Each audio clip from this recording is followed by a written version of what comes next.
नि हाओ, hello, welcome back. स्वागत है आप सबका मेरे यूट्यूब चैनल पर। एपिसोड 5। इस एपिसोड में साउथन अपने रूम में आके चिल्लाने लगती है कि आज तो वह मरने वाली थी और जस्टिन बीबर का ओ बेबी सॉन्ग गाने लगती है। तभी जिनसिंग उसे बताती है कि उसे पता चला है कि 8th प्रिंस का वो बैट जो वो ढूंढ रही है वो एक ओल्ड कारपेंटर ने बनाया है जो कि सिटी के बाहर रहता है। फिर साउथन जिनसिंग को उस कारपेंटर को ढूंढने के लिए भेज देती है। उधर मो लेंगचेंग एक सर्वेंट से साउथन के बारे में पूछता है तो वह सर्वेंट उसे बताता है कि साउथन कभी कभी बहुत अजीब बिहेव करती है। कभी तो एक नोबल वुमन की तरह रहती है तो कभी एक नॉर्मल इंसान की तरह। कभी तो वह ब्राइट कलर के कपड़े पहनती है तो कभी बहुत ज़्यादा सिंपल। उसके बाद मो लेंगचेंग भी सोचने लगता है जब भी वह उसे मिलता था वो दो अलग तरीके के इंसान बन जाती थी, एक सिंपल और एक क्रेजी। फिर वो उसे वहाँ से भगा देता है और खुद ही अपने दिमाग में साउथन के बारे में सोचने लगता है।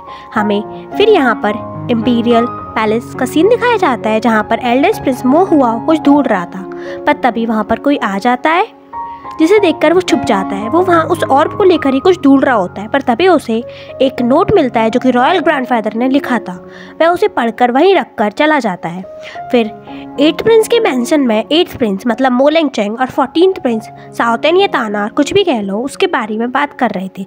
तभी वहाँ पर साउथन आ जाती है और हमें यहाँ साउथन और 14th प्रिंस की एक फ़नी कन्वर्सेशन दिखाई देती है। फिर साउथन कहती है कि अगर वो मो लेंगचेंग मैं तुम्हारी काम में मदद करूंगी तो क्या तुम जिनसिंग की जान बख्श दोगे, जिस पर मो लेंगचेंग हाँ कर देता है और उसे उसकी इंक मिलाने में हेल्प करने के लिए कहता है। तभी वहाँ पर वो दोनों कॉन्क्लेव में आ जाती हैं और इन तीनों की इंक को लेकर आपस में थोड़ी लड़ाई होने लगती है। हमें यहाँ पर 14th प्रिंस और जिनसिंग का एक क्यूट कन्वर्सेशन भी दिखाई देती है। उस लड़ाई के चक्कर में साउथन जानबूझकर उन दोनों कॉन्क्लेव पर इंक गिरा देती है। उसके बाद मो लेंगचेंग इन सब की ये चीज़ पर गुस्सा होकर उन्हें कोई फैमिली रूल्स लिखने को कह देता है। वो दोनों कॉन्क्लेव तो अच्छे से लिख देती हैं पर साउथन 2 लाइन भी नहीं लिख पाती। फिर वो उन तीनों से वो राइटिंग ले लेता है और उन्हें उस असासियन से मिले उस नोट से मैच करने लगता है। फिर पर उनमें से एक की भी राइटिंग मैच नहीं होती, पर साउथन उसे ऐसा करते देख लेती है, उस पर चिल्लाने लगती है और उससे कहती है कि उसने कहा है कि उसने कुछ नहीं करा, फिर भी वह उस पर हमेशा शक करता रहता है और कहती है कि मुझे इस बात की कंपनसेशन चाहिए और मुझे तुम्हारा बैट चाहिए, जिस पर मो लेंगचेंग मान जाता है और युहाओ और 14th प्रिंस से साउथन के जाने के बाद उसके बारे में बात करता है। वो जो लड़की कोई मैसेज भेज रही थी वो क्या पक्का कंसर्ट क्यों थी, जिस पर युहाओ उसे बताता है कि उसने बस उसका चेहरा कपड़े देखे थे, चेहरा नहीं। उधर मो लेंगचेंग इम्पीरियल पैलेस में पहुंच जाता है और वह इम्पीरियल टोकन वापस करते हुए कहता है कि इसके चक्कर में मुझ पर रोज़ हमले हो रहे हैं, जिस पर वहाँ का राजा कहता है कि मैं इस हमले के बारे में इन्वेस्टिगेट करूँगा पर मैं ये नहीं लूँगा। उसके बाद हमें उन तीनों प्रिंस की पैलेस के बाहर एक बहस देखने को मिलती है। यहाँ साउथन उस बैट को अच्छे से फिक्स करने को कहती है। तभी उसे एक लेटर मिलता है जो कि वही सेम उस नोट वाली हैंडराइटिंग का था। साउथन पूछती है कि ये किसने लिखा है, जिस पर जिनसिंग उसे बताती है कि ये उसी ने तो लिखा है। फिर साउथन सारी पुरानी बातों और हरकतों को देखते हुए समझ जाती है कि उसे कोई एमनेशिया नहीं हुआ, यानी भूलने की बीमारी नहीं हुई, बल्कि असलियत में क्यू तानार की आत्मा उसी बॉडी में है। वो दोनों एक ही बॉडी को शेयर कर रही है। फिर वो असली क्यू तानार को एक लेटर लिखते हुए अपने बारे में बताती है कि वह एक मॉडर्न वर्ल्ड में एक रियल एस्टेट एजेंट है जो कि घर बेचा करती है, पर क्यू तानार को उसकी राइटिंग बिल्कुल भी समझ नहीं आती। उसके बाद जिनसिंग उसे समझाती है, पर वो इतना ज़्यादा फनी वे में समझाती है कि बस आप तो हंसते रह जाओगे।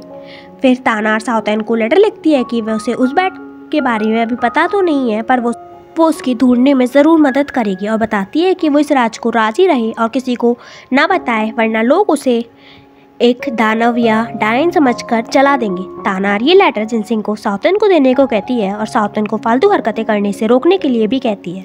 फिर दूसरे दिन मो लेंगचेंग और साउथन बाहर बैठे हुए होते हैं, पर तभी वहाँ यूनार आ जाती है। उसे देखकर मो लेंगचेंग साउथन को अपनी गोद में बिठा लेता है और यूनार को उन दोनों से दूर रहने को कहता है, पर साउथन यूनार से बहुत अच्छे से बात करती है और उसे ज़्यादातर यहाँ आने को कहती है। फिर साउथन मो लेंगचेंग से इस एक्ट के लिए रिवॉर्ड मांगती है, जिस पर मो लेंगचेंग उसे इम्पीरियल टोकन दे देता है, पर वो असलियत में फेक होता है। फिर साउथेन उसे एक गोल्ड का पीस समझकर ले लेती है। फिर मो लेंगचेंग यूहाओ को उस पर अच्छे से क्लोजली नजर रखने को कहता है। इधर जिनसिंग साउथेन से 7 बजने पर सोने को कहती है, पर साउथेन उसे इतनी जल्दी सोने पर मना कर देती है और उससे वाइन मंगा लेती है। फिर सुबह जब वह उठती है तो उसकी बॉडी में ऑलरेडी क्यों तानार होती है। फिर वो जिनसिंग से कल रात क्या हुआ इस बारे में पूछती है, तो जिनसिंग उसे बताती है कि कल साउथेन ने वाइन मंगाई थी और उसे पीकर यहाँ सो गई थी। फिर क्यूताना नहाने जाती है, पर देखती है कि उसके पास इंपीरियल टोकन है। वो इस बारे में जिनसिंग से पूछती है, जिस पर जिनसिंग बताती है कि ये टोकन खुद मो लेंगचेंग या 8th प्रिंस ने उसे दिया था। और यहाँ पर यह एपिसोड खत्म होता है।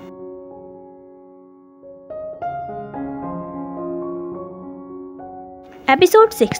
इस एपिसोड के स्टार्टिंग में हमें क्यूताना जिनसिंग के साथ मेंशन से बाहर जाती हुई दिखाई देती है और वो जिनसिंग से कहती है कि अगर गार्ड्स उन्हें रोकें तो वह कह दे कि वह क्यों मेंशन जा रही है, पर गार्ड्स उन्हें नहीं रोकते। फिर वो दोनों कोई मार्केट में आ जाती है, पर वहाँ धक्का लगने की वजह से तानार गिर जाती है।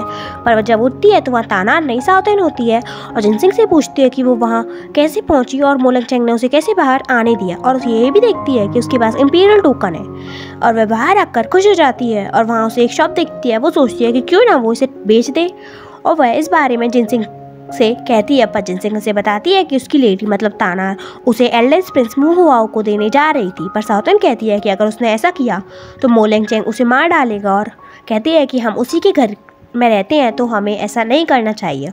और जिनसिंग से कहती है कि अपन दोनों इसे बेच के बांट लेंगे, पर जिनसिंग उसे टोकन को ना बेचने को कहती है। पर अब साउथेन है किसकी सुनने वाली थी वो तो वो चली गई और उसे उस शॉप में जाके बेच देती है। इधर यूहाओ इन दोनों पर नजर रखे हुए था। वो ये सब मो लेंगचेंग को बताता है। मो लेंगचेंग पूछता है कि कहीं उस शॉप का किसी भी तरीके से मो हुआओ से कनेक्शन तो नहीं है, जिस पर यूहाओ साफ मना कर देता है और कहता है कि वह फेक टोकन अभी भी उसी शॉप में रखा है और मो हुआओ से रिलेटेड कोई भी इंसान उसे लेने नहीं आया है।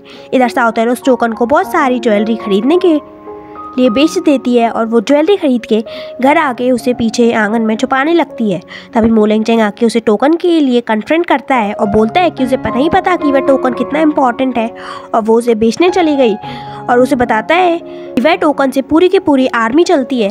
साउथेन बहुत ज़्यादा शौक में आ जाती है कि उसने इतना इंपॉर्टेंट टोकन बेच दिया और वह मो लेंगचेंग को बहुत प्यारी प्यारी बातें करके मनाने लगती है, जिस पर मो लेंगचेंग उससे एक सीरियस सा फेस देके वहाँ से चला जाता है। पर पीछे मुड़कर वह मुस्कुराता है और वह भी समझ जाता है कि उसकी बीवी भले कितना ही अजीब बिहेव करे, पर वह मो हुआओ की किसी भी तरीके से स्पाई नहीं है। उसके बाद साउथेन रूम में आती है और जिनसिंग कुछ कहने वाली होती है, पर वो उस पर चिल्लाती है और कहती है कि जब उसे पता था कि वह टोकन इतना इंपॉर्टेंट है तो भी वैसे मो हुआओ को क्यों देने वाली थी। और फिर वो तानार को लेटर लिखती है और जिनसिंग से कहती है कि वो उसे कभी बात नहीं करेगी। पर उसी टाइम उसकी बॉडी में तानार आ जाती है और वह लेटर पढ़ती है जिसमें लिखा था कि जब उसे पता था कि वह टोकन इतने इंपॉर्टेंट है तो भी वह उसे मो हुआओ को देने वाली थी। और अच्छा है उसने उसे बेचा था, अगर वो मो हुआओ को दे देती तो मो लेंगचेंग उसकी खाल खींच देता। ये बढ़ के तानार गुस्सा होकर जिनसिंग से कहती है कि तुमने उसे रोका क्यों नहीं, अगर वह मो हुआओ को वो लेटर दे देती तो कितना अच्छा होता। तभी वहाँ एक सर्वेंट आके बताता है कि कल मो हुआओ का बर्थडे है, जिस पर साउथेन को उसके पैलेस जाना है। फिर वो तीनों अगले दिन उसके पैलेस पहुंचते हैं, जहां पर उन्हें 14th प्रिंस भी मिलता है। उसके बाद मो लेंगचेंग और मो हुआओ की तानार को लेकर बहस हो जाती है, जिस पर 8th प्रिंस कहता है कि तानार उसकी पत्नी है तो मो हुआओ तुम उससे दूर रहो। फिर मो हुआओ कहता है कि जब वो राजा बन जाएगा तो गद्दी और तानार दोनों उसकी हो जाएगी। उधर बाहर तानार को पानार मिलती है। आपको बता दूँ पानार तानार की बड़ी बहन है और मो हुआओ की वाइफ है। वो पानार तानार से कहती है कि तुम मेरे पति से दूर रहो, और इसमें आग में घी डालने का काम करती है यूनार, और पानार तानार को धक्का दे देती है। फिर मो लेंगचेंग पानार को आंख दिखाते हुए उसे उसकी पत्नी से दूर रहने को कहता है। फिर वो वहाँ से तानार को ले जाता है और फिर पानार को मो हुआओ की भी सुनने पड़ती है। फिर सीन 8th प्रिंस के पैलेस में आ जाता है, जहाँ साउथेन होती है तो वह जिनसिंग से तानार और मो हुआओ की मीटिंग के बारे में पूछती है। पर तभी वहाँ मो लेंगचेंग आ जाता है और जिनसिंग को वहाँ से भेज देता है और तानार के करीब आ जाता है। तानार उसे दूर रहने को कहती है, पर असलियत में मो लेंगचेंग उसकी चोट पर दवा लगा रहा था। फिर वो एक जेलस हस्बैंड की तरह उससे पूछता है कि वह मो हुआओ के पैलेस में उसे ऐसे क्यों देख रही थी और उसे किस कर देता है, जिस पर तानार उसे चाटा मार देती है और उससे डाइवोर्स मांगती है। पर मो लेंगचेंग कहता है कि अगर वो उसके साथ एक रात बिताएगी तो वो उसे डाइवोर्स दे देगा। फिर अगले दिन चैंग तानार को बातों में घुमा के वहाँ से चला जाता है और साउथन हमेशा की तरह उसे गाली देती रह जाती है। फिर जब जिनसिंग रूम में आती है और दरवाज़ा खोलती है तो वह देखती है कि उसकी बॉडी में तानार है और तानार सुसाइड करने की कोशिश कर रही है। जिनसिंग उसे रोकने की बहुत कोशिश करती है, जिस पर तानार उसे कहती है कि आज इंपीरियल डॉक्टर आया था और उसने कहा है कि उसे मोलेंग चेंग के साथ ज़्यादा नहीं रहना चाहिए। जिस पर जिनसिंग उसे समझाती है कि साउथन ने यह इसलिए किया क्योंकि मोलेंग चेंग ने कहा था कि वह उसे डाइवोर्स लेटर दे देगा, पर उसने ऐसा नहीं किया। इस पर तानार अब अपना पॉइंट रखती है कि उसके साथ ही हमेशा ऐसा क्यों होता है। वो जिससे प्यार करती है उससे उसकी शादी नहीं हुई और उससे कोई भी उसके परिवार में प्यार नहीं करता, सब उससे अपना काम निकलवाना चाहते हैं और यहाँ तक कि अब तो उसकी बॉडी पे तक उसका पूरी तरीके से हक नहीं है। फिर उधर 14th प्रिंस को मो हुआ इंपीरियल पैलेस के बाहर मिलता है, जिसके पास कुछ पावर्स होती हैं। वह इस बारे में आके मोलेंग चेंग को बताता है और मोलेंग चेंग भी अब अपनी पावर इकट्ठा करने के बारे में ही सोचता है। तभी वहाँ युहाओ आ जाता है और वह उसे बताता है कि आज तानार ने सुसाइड करने की कोशिश की है पर वह अब ठीक है। जिस पर 14th प्रिंस हंसते हुए कहता है कि कल तानार पूरी रात मोलेंग चेंग के साथ थी और आज उसने सुसाइड करने की कोशिश की है। उधर साउथन तानार का लिखा हुआ लेटर पढ़ती है और जिसमें उसने लिखा था कि अगर उसने वापस ऐसा करने की कोशिश की तो वह पक्का सुसाइड कर लेगी। तभी वहाँ पर एक ब्लैक ड्रेस में कोई इंसान आके गिरता है। साउथन चिल्लाने लगती है पर वह बाद में देखती है कि यह कोई और नहीं बल्कि मोलेंग चेंग है। फिर वह उसे जिनसिंग के साथ मिलके रूम में ले जाती है और देखती है कि उसे बहुत ज़्यादा चोट लगी हुई है और वो बेहोश हालत में है। फिर साउथन उसकी चोट पर मलहम पट्टी करती है और उसकी पूरी रात उसका ख्याल रखती है। फिर सुबह युहाओ आ जाता है और वह मोलेंग चेंग को दवाई देता है, जिसकी वजह से वह उठ जाता है और उसे अपने साथ आराम से रूम में ले जाता है। फिर सुबह जब साउथन रूम के बाहर निकलती है तो वह देखती है कि वहाँ पर एक कॉन्क्यूमेन है और वो साउथन से बहुत ज़्यादा मीठी मीठी बातें करती है और बताती है कि उसने सुना है कि कल मो हुआओ के पैलेस में असैसिन आ गए थे और उसने बहुत अच्छी से फाइटिंग करी। और वो कहती है कि अब तो मुझे भी अपने लॉर्ड मोलेंग चेंग और लेडी की बहुत ज़्यादा चिंता होने लगी है। और यहीं ये एपिसोड ख़त्म होता है। मुझे पता है इस बार की वीडियो मेरी सही में बहुत ज़्यादा लेट हो गई है। I am really sorry. वो मेरी तबीयत ख़राब हो गई थी और कुछ टेक्निकल इशू हो गए थे, पर आगे से सारी वीडियोस बिल्कुल टाइम पे आएंगी और ऐसा कुछ नहीं होगा। मैंने देखा है आप लोग वॉइस क्वालिटी की कह रहे हैं, मैं उसे सुधारने की और कोशिश करूँगी और आपके सपोर्ट के लिए थैंक यू। पर प्लीज़ चैनल को सब्सक्राइब कर दीजिए, मेरे बहुत कम सब्सक्राइब्स हैं। अगर आप थोड़ा बढ़ा देंगे तो मुझे भी काफ़ी अच्छा लगेगा और मुझे वीडियो डालने में मज़ा आएगा। पर तब तक के लिए bye bye, see you, Tata.